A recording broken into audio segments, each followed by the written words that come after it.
दोस्तों, कहानी की शुरुआत होती है जूलियट नाम की लड़की से जो एक बंजर और सुनसान शहर में अपनी वैन से अकेले सफर कर रही थी। क्योंकि ये पूरा शहर तबाह हो चुका है और यहाँ के सभी लोग भी मारे जा चुके हैं। अब जिंदा थी तो जूलियट और उसकी कम्युनिटी के 36 लोग, जिनके लिए खाने और रोजमर्रा की चीजों की तलाश में जूलियट यहाँ भटक रही है।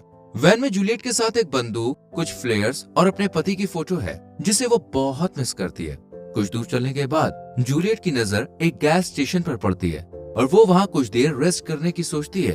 पर कुछ अजीबोगरीब आवाजों के चलते जूलियट डर के मारे इस गैस स्टेशन को छोड़ देती है। दरअसल पूरे शहर में एपोक्लिप्स फैला हुआ है, जिसकी वजह से शहर में अजीब से दिखने वाले क्रिएचर घूम रहे हैं जो इंसानों को मार के खाते हैं। ये क्रिएचर दिन में तो छुप जाते हैं, लेकिन रात में बाहर निकलकर लोगों पर हमला करते हैं। गैस स्टेशन से जूलियट ने जो आवाजें सुनी वो भी इन्हीं क्रिएचर्स की थी जो यहाँ छुपे हुए हैं। यहाँ जूलियट वैन में बैठती है और यहाँ से जाने लगती है। साथ ही इंटरकॉम के जरिए अपने कमांडर से बात करती है, जो उसे उन क्रिएचर्स के बारे में बताता है और अपना काम सेफली करने को कहता है। जूलियट डर जाती है और देखती है कि इंटरकॉम की बैटरी डेड होने वाली है। साथ ही उसके पास ज्यादा सामान भी नहीं था और रात भी होने वाली थी। इसलिए जूलियट लॉन्ग रूट को छोड़कर शॉर्ट रूट पर वैन घुमाती है, जहाँ कुछ दूर जाने पर उसे एक और वैन नजर आती है। जूलियट जब इस वैन के पास जाती है तो एक आदमी को देखती है जो जख्मी हालत में पड़ा हुआ था। यह आदमी बताता है कि पिछली रात उस पर क्रिएचर्स ने हमला किया था, जिसे उसने वैन में बंद कर दिया है। यह आदमी जूलियट से खुद को मारने के लिए कहता है, क्योंकि अब उससे ये दर्द बर्दाश्त नहीं हो रहा था। लेकिन जूलियट को भी रात को उन क्रिएचर्स का सामना करना था, इसलिए वो बुलेट वेस्ट नहीं करना चाहती थी। जूलियट समझदारी दिखाते हुए वैन के अंदर जाती है और उस क्रिएचर को शूट करती है। साथ ही जरूरत का सामान लेकर बाहर आ जाती है। इधर यह आदमी भी मौत की नींद सो चुका होता है। अब क्योंकि रात होने वाली है, इसलिए जूलियट स्पीड में अपनी वैन को दौड़ाती है ताकि जल्दी से बेस में पहुंच सके।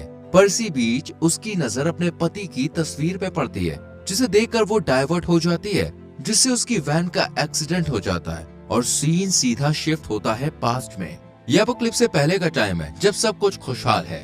यहाँ हम जूलियट को देख रहे हैं जो कुछ खाते खाते फ्रेंस बैकन की तस्वीर को एक टक देखी ही जा रही थी। इतने में इस आर्ट गैलरी का मालिक जैक आता है। जैक जूलियट से कहता है कि क्या तुम्हें यह पेंटिंग या बैकन पसंद है। जूलियट कहती है वो तो सिर्फ फ्री का खाना खाने आई थी। जूलियट की बातें सुनकर जैक भी समझ जाता है कि इसे पेंटिंग्स की जरा भी नॉलेज नहीं है। बातों ही बातों में जूलियट कहती है कि बाहर बारिश हो रही थी, इसलिए वो बस यहाँ यूं ही आ गई। जैक जूलियट को एक पेंटिंग दिखाता है जो दिखने में थोड़ी वियर्ड थी। जैक कहता है कि इस तस्वीर को तुम भी अगली तरह से देख रही हो, लेकिन जरा ध्यान से देखो, ये पेंटिंग असल में बहुत खूबसूरत है। यानी जैक जूलियट को अंदरूनी खूबसूरती का पाठ पढ़ा रहा है। खैर, अब क्योंकि जैक का सोचना था कि उसे और जूलियट को गॉड ने मिलाया है, इसलिए वो अगले दिन जूलियट से फिर मिलता है और उसे अपने घर लेके जाता है, जहाँ जैक का आलीशान घर देख जूलियट का मुंह खुला का खुला रह जाता है, क्योंकि जैक बहुत अमीर है और जूलियट बहुत गरीब है। कुछ देर तक दोनों बात करते हैं और हमें पता चलता है कि दोनों के ही पेरेंट्स बचपन में गुजर चुके हैं। बातों ही बातों में जूलियट को अजीब सा फील होता है और वो यहाँ से चली जाती है। कुछ दिन बाद जैक जूलियट को एक रेस्टोरेंट में देखता है, जहाँ वो किसी बुजुर्ग आदमी के साथ बैठी हुई थी। जैक को जब पता चलता है कि जूलियट ये सब पैसों के लिए करती है, तो उसे बहुत बुरा लगता है और वो जूलियट के पीछे पीछे उसके घर तक पहुँच जाता है, जहाँ कुछ गुंडे उसे परेशान कर रहे होते हैं, क्योंकि जूलियट ने घर का रेंट नहीं दिया था। जैक इसकी मदद करता है और घर के अंदर आकर कहता है कि मैं तुम्हारी मदद कर सकता हूँ, लेकिन जूलियट जैक को सुनाते हुए घर से बाहर भेज देती है। जैक भी चुपचाप यहाँ से चला जाता है और फिर हम कुछ दिन बाद का सीन देखते हैं, जहाँ जूलियट बहुत बुरी हालत में जैक के घर पहुँचती है। जूलियट की बॉडी और चेहरे पर चोट के निशान है, जो उसे उन्हीं गुंडों ने दिए हैं। जैक जूलियट की ये कंडीशन देखकर उसे घर के अंदर लाता है और पूरी मदद करता है, क्योंकि वो उससे सच्चा प्यार करता था। लेकिन जूलियट इस बात से बेखबर थी। अब क्योंकि जूलियट को भी नशे की आदत थी, तो ठीक होने के बाद वो ड्रग्स लेने के लिए जाती है, लेकिन जैक उसे रोक देता है, जिस वजह से जूलियट को गुस्सा आता है और वो उसके घर का सामान तोड़ना शुरू कर देती है। पर जैक जैसे तैसे करके उसे कंट्रोल करके गले से लगा लेता है। जैक चाहता है कि जूलियट इस नशे की लत से हमेशा हमेशा के लिए आजाद हो जाए, इसलिए वो शहर से बाहर एक बड़ा सा घर लेता है और जूलियट के साथ शादी करके वहीं शिफ्ट हो जाता है। कुछ दिन के बाद जूलियट खुशखबरी देती है कि वो प्रेग्नेंट है और दोनों बहुत खुश होते हैं। लेकिन डिलीवरी टाइम में बच्चा मरा हुआ पैदा होता है, जिस वजह से दोनों बहुत दुखी होते हैं। जैक जानता है कि ये सब जूलियट की वजह से हुआ था, लेकिन वो उससे कुछ नहीं कहता, क्योंकि वो खुद भी काफी दुखी था। मगर अब जूलियट पहले से ज्यादा नशे की शिकार हो जाती है और रात रात भर नशे की हालत में घर से बाहर रहना शुरू कर देती है। पर जैक हर रोज उसे ढूंढ कर घर ले आता है। लेकिन एक दिन जब ये दोनों कार में बैठे होते हैं, तो दोनों के बीच बहस हो जाती है। जूलियट जैक को अपने बच्चे की मौत के लिए ब्लेम करती है, इसलिए जैक गाड़ी से निकलकर सबवे की तरफ जाने लगता है, जबकि जूलियट बार में जाकर शराब पीना शुरू कर देती है। कुछ देर बाद जैक उसे फोन करता है, लेकिन जूलियट उसे इग्नोर करती है। पर तभी टीवी पर न्यूज आती है कि सबवे के पास एक केमिकल अटैक की वजह से 40 लोग की मौत हो चुकी है। ये देखकर जूलियट घबरा जाती है, क्योंकि जैक भी वहीं गया था। इसलिए वो फोन उठाकर जैक को कॉल करती है, लेकिन फोन जैक नहीं बल्कि कोई और उठाता है और कहता है कि जैक हॉस्पिटल में है और उसकी हालत बहुत खराब है। जूलियट फौरन हॉस्पिटल पहुंचती है, जहां पर जैक सच में बहुत बुरी हालत में था। जैक बोल नहीं सकता था, इसलिए वो एक बोर्ड पर लिखकर जूलियट को आई लव यू कहता है। जूलियट भी दुख से भर जाती है और रिग्रेट करती है कि अगर उनके बीच झगड़ा नहीं हुआ होता तो आज जैक के साथ ये सब ना होता। जूलियट रोने लगती है क्योंकि वो जैक को खोना नहीं चाहती थी। कहानी सीधा अगले दिन पर शिफ्ट होती है, जहाँ जूलियट हॉस्पिटल में आती है, पर वो देखती है कि जैक का बेड खाली है। डॉक्टर उसे इन्फॉर्म करते हैं कि उसकी बॉडी में इन्फेक्शन बढ़ गया था, इसलिए उसकी डेथ हो गई और हमें इसका फ्यूनरल भी करना पड़ा। ये सुनकर जूलियट बुरी तरह से टूट जाती है और जैक के साथ बिताए हुए लम्हों को वो याद करने लगती है।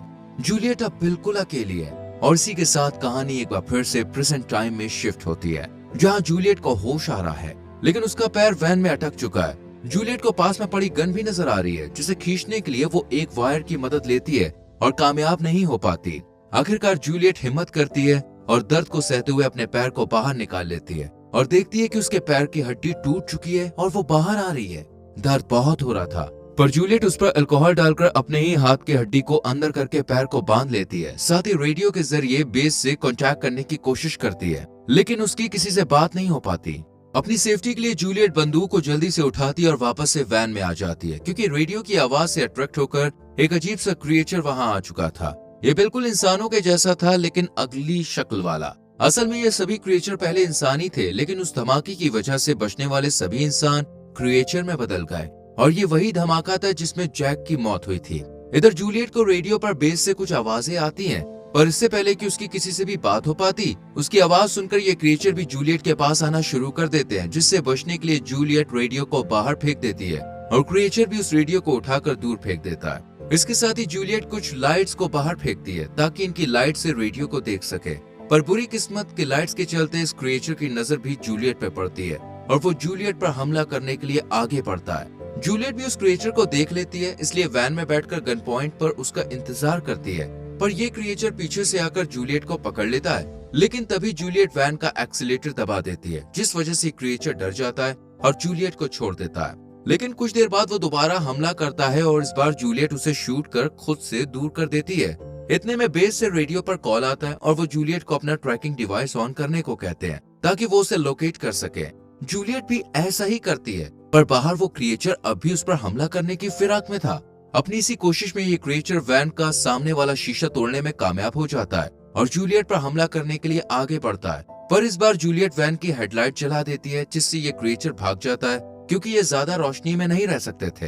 अब जूलियट भी बेस पर कॉल करती है, पर निराश हो जाती है क्योंकि बेस वाले खुद मुसीबत में थे और वो जूलियट को कहते हैं कि अगर तुम सुबह तक जिंदा रही तो हम तुम्हें बचा लेंगे। ये सुनकर जूलियट पूरी तरह से टूट जाती है। इतने में यहाँ से एक और वैन गुजरती है, जिसकी आवाज सुनकर जूलियट हेल्प के लिए चिल्लाती है।